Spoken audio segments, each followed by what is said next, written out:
Assalamualaikum warahmatullahi wabarakatuh. Shalom, Om Swastiastu, Namo Buddhaya, Salam Kebajikan. Perkenalkan, kami dari kelompok 6 izin untuk mempresentasikan hasil diskusi kami dengan tema teori dinamika kelompok. Yang pertama, saya izin untuk memperkenalkan diri terlebih dahulu beserta teman-teman dari kelompok saya.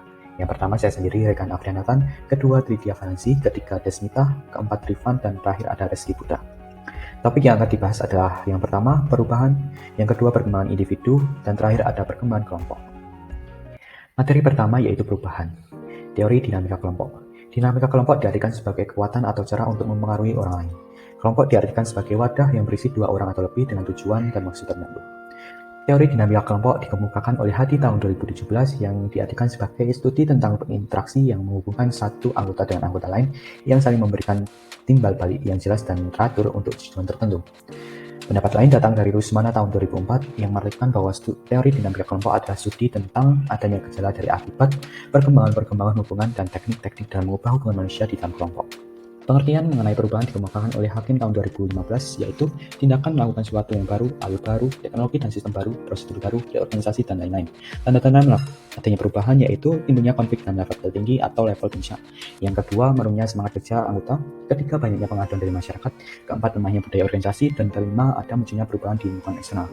Faktor-faktor penyebab ada juga dari iklim perubahan global, seperti globalisasi, faktor regional seperti konflik di dalam negara, faktor teknologi seperti kemajuan teknologi, faktor internal dan eksternal seperti di dalam organisasi dan di luar organisasi.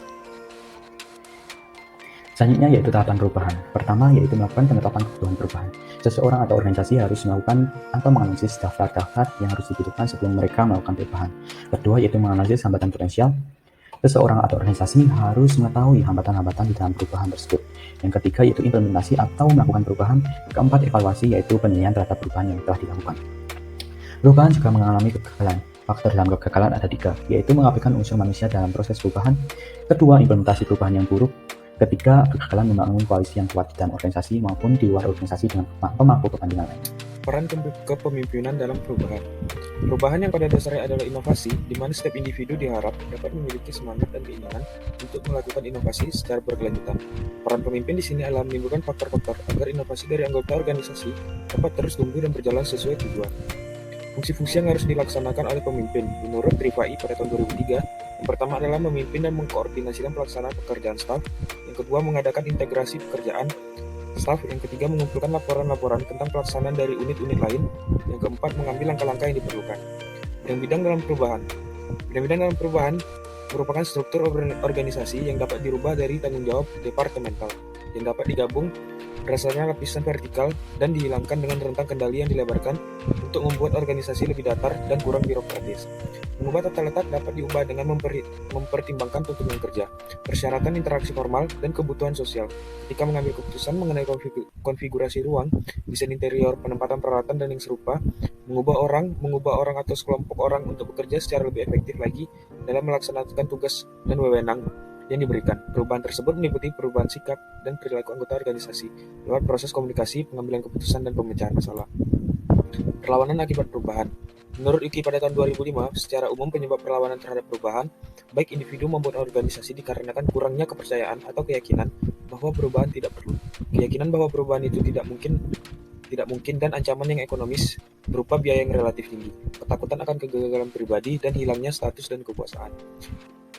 Menurut Supardi pada tahun 2017, perlawanan akibat perubahan di dalamnya terdapat perubahan baik individu dan organisasi yang pasti akan mengalami perlawanan. Perlawanan pertama datang dari individu dalam anggota organisasi, dan perlawanan kedua datang dari dalam organisasi sendiri. Teori perkembangan individu merupakan teori yang perubahannya terjadi pada sistematis, progresif, dan berkesinambungan dalam diri individu yang terjadi saat lahir sampai akhir hayatnya.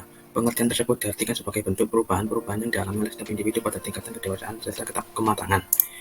Ciri-ciri perkembangan teori individu yaitu terjadi perubahan fisik, terjadi perubahan proporsi, lenyapnya tanda-tanda yang lama dari segi fisik, memperoleh tanda-tanda baru dari segi fisik, pergantian gigi, dan karakteristik.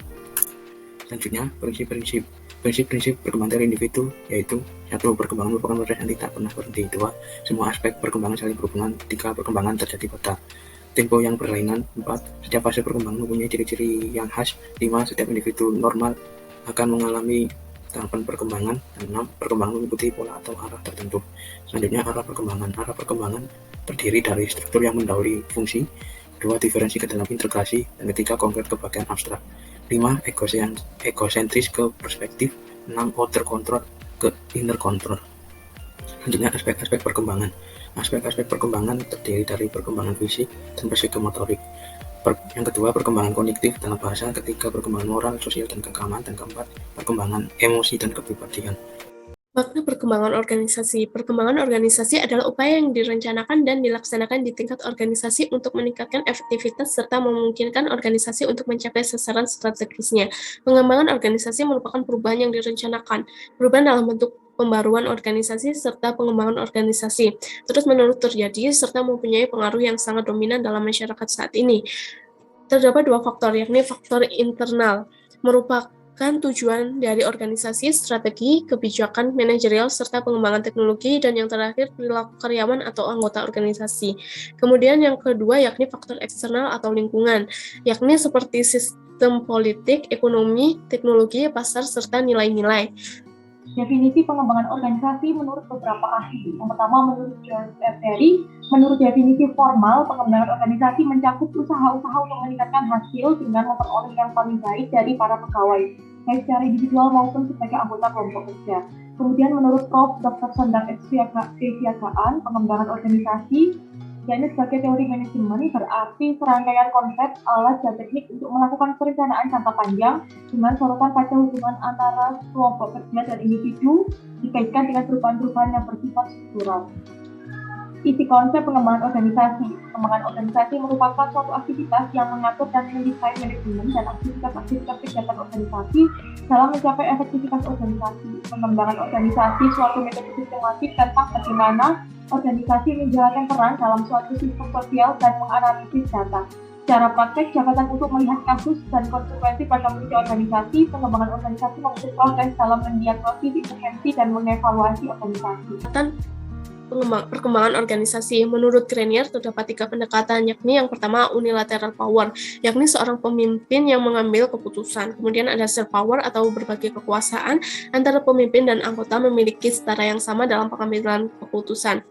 Kemudian ada delegated power atau kekuasaan yang didelegasikan, yakni keputusan diambil dari seberapa banyak peran anggota dalam sebuah organisasi dalam pengambilan keputusan. Kemudian ada Levitt mengemukakan 3 pendekatan. Yang pertama, pendekatan struktural dilihat dari tujuan organisasi serta tugas dalam organisasi. Kemudian yang kedua ada pendekatan teknologi dilihat dari research atau manajemen ilmiah. Kemudian yang ketiga ada pendekatan manusia dilihat dari perubahan perilaku manusia dalam sebuah organisasi. Kemudian strategi dan proses perkembangan organisasi. Dalam strategi terdapat beberapa metode. Yang pertama survei feedback, sensitivity, training, team building, dan manajemen by objective. Kemudian dalam proses diagnosis organisasi yakni pengumpulan data-data. Kemudian ada analisis data-data yang diperoleh sehingga menghasilkan umpan balik atau feedback. Kemudian selanjutnya dirumuskan dalam beberapa hal intervensi organisasi, pengukuran, serta penilaian sehingga menghasilkan sebuah keputusan. Karakteristik organisasi yang efektif adalah yang pertama ada concern terhadap SDM dan memperlakukan SDM sebagai aset yang berharga, kemudian program training dan pengembangan terbuka seluas-luasnya, lalu program kompensasi terlaksana dengan baik, kemudian tingkat perputaran SDM rendah. Setelah itu, top manajemen mempunyai komitmen dan mendukung terhadap perkembangan SDM. Dan yang terakhir, semua tim turut berpartisipasi dalam membuat kebijakan organisasi. Karakteristik pengembangan organisasi diantaranya keputusan yang penuh pertimbangan, kemudian diterapkan pada semua subsistem manusia, lalu menerima intervensi baik dari luar maupun dalam organisasi. Setelah itu ada kolaborasi, lalu ada teori sebagai alat analisis, setelah itu ada mengutamakan potensi manusia, kemudian ada interaksi, dan yang terakhir terdapat pendekatan ilmiah. Pengembangan organisasi dalam dinamika kelompok. Dinamika kelompok atau bisa disebut dengan grup dinamik pada awalnya berasal dari Jerman di tahun 1940. Hal ini terjadi karena adanya teori kekuatan medan yang ada di suatu kelompok. Akibat adanya proses interaksi dengan anggota kelompok, teori-teori dinamika kelompok muncul dan berkembang karena adanya ahli-ahli psikologi Jerman dengan aliran Gestalt psikologi. Dan pembagian pengembangan organisasi dalam dinamika kelompok terdapat model 3 tahapan atau disebut dengan T-step model. Yang pertama yakni unfusing. Pada tahap ini kekuatan dan kekuasaan serta pengaruh yang ada dalam organisasi lebih diarahkan untuk memelihara perilaku yang sudah ada atau sudah berlangsung. Kemudian yang kedua ada freezing. Pada tahap ini, anggota organisasi diperkenalkan dan dibiasakan dengan perilaku-perilaku, nilai-nilai, aturan-aturan, dan sikap kerja yang baru melalui bimbingan dari para inisiator atau agen-agen perubahan organisasional. Dan yang ketiga ada rephrasing, adalah usaha yang memelihara stabilitas dan kebutuhan akan keberlangsungan quasi-stationary equilibrium yang baru. Pada tahap ini dilakukan usaha-usaha yang dapat menjadi bahwa perilaku yang baru relatif aman untuk ditingkatkan atau dikembangkan. Kemudian ada hubungan budaya. Menurut Susanto 1997, budaya organisasi seperti pengikat yang mengarahkan mata ujung tombak itu ke arah yang sama. Pengembangan organisasi tidak dapat dilepaskan dari budaya organisasi. Hal ini dikarenakan budaya organisasi mempunyai dampak signifikan pada prestasi kerja ekonomi dalam jangka panjang. Budaya organisasi merupakan faktor yang penting dalam menentukan sukses atau gagalnya sebuah organisasi.